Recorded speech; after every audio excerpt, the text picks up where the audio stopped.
T20 ప్రపంచ కప్ను గెలిచిన భారత క్రికెట్ జట్టు సభ్యులకు ప్రధాని మోదీ అల్పాహార విందు ఇచ్చి అభినందించారు. వెస్టిండీస్ నుంచి ఉదయం ప్రత్యేక విమానంలో ఢిల్లీ విమానాశ్రయానికి చేరుకున్న టీమిండియా మౌరియా షెరిటాన్ హోటల్కు చేరుకుని టీ20 ప్రపంచ కప్ నమూనా కేకును కట్ చేసింది.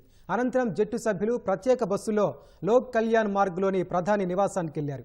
అక్కడ ప్రధానికి ట్రోఫీని అందజేసిన ఆటగాళ్లు ఆయనతో ఫోటో దిగారు. తర్వాత ఆటగాళ్లకు అల్పాహార విందు ఇచ్చిన ప్రధాని వారిని అభినందించారు. జట్టు సభ్యులను పేరు పేరున పలకరించారు. వారితో ఎంతో సరదాగా సంభాషించారు. ఆటగాళ్లు తమ అనుభవాలను మోదీతో పంచుకున్నారు. భవిష్యత్తులో మరిన్ని చిరస్మరణీయ విజయాలు సాధించాలని ప్రధాని ఆకాంక్షించారు.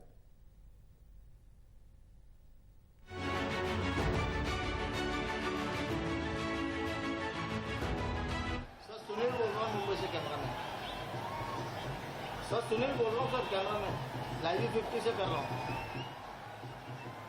सर। वो टॉप एंगल देके रखा है ना बॉम्बे से, तो सर टॉप एंगल जो देके रखा है ना बॉम्बे से टीम इंडिया के लिए।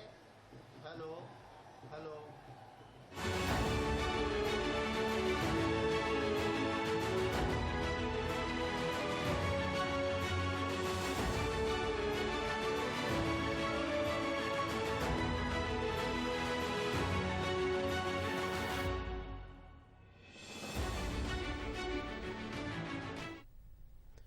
టీమిండియా ఆటగాళ్లను మరి కాసేపట్లో బీసీసీఐ సన్మానించనుంది.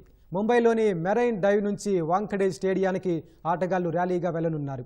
జగజ్జేతలను అభినందించేందుకు క్రికెట్ అభిమానులు ముంబై తీరానికి పోటెత్తారు. నారీమన్ పాయింట్ జనసంద్రమైంది.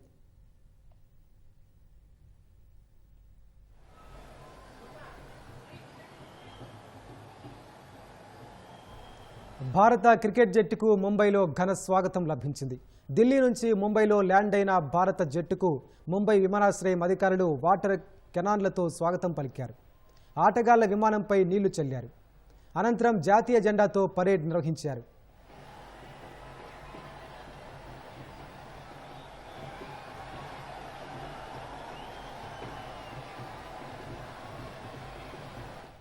క్రీడాభిమానులతో ముంబై సముద్ర తీరం పోటెత్తింది. ప్రపంచ కప్ హీరోలను అభినందించేందుకు అభిమానులు భారీగా తరలివచ్చారు.